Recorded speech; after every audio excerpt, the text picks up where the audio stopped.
আমি এখন দাঁড়িয়ে আছি কুড়িগ্রাম জেলার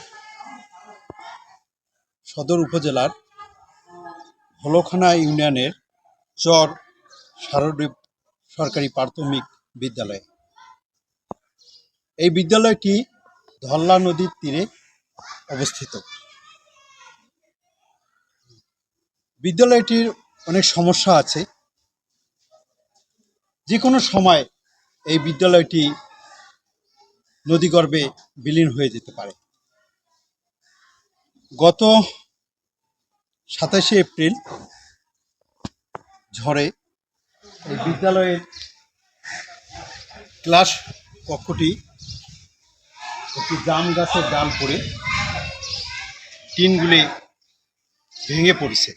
শিক্ষার্থীদের ক্লাস নিতে প্রচণ্ড অসুবিধা হচ্ছে।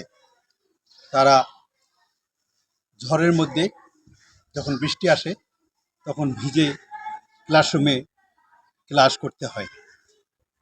আমি এই মুহূর্তে বলবো, উপজেলা প্রাথমিক শিক্ষা অফিসার, জেলা প্রাথমিক শিক্ষা অফিসার,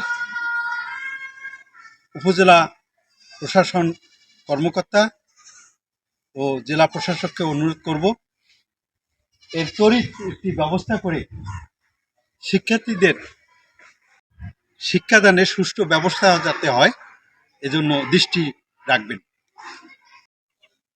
আমি নূর মোহাম্মদ চৌধুরী, কেআরজি টেলিভিশন, কুড়িগ্রাম।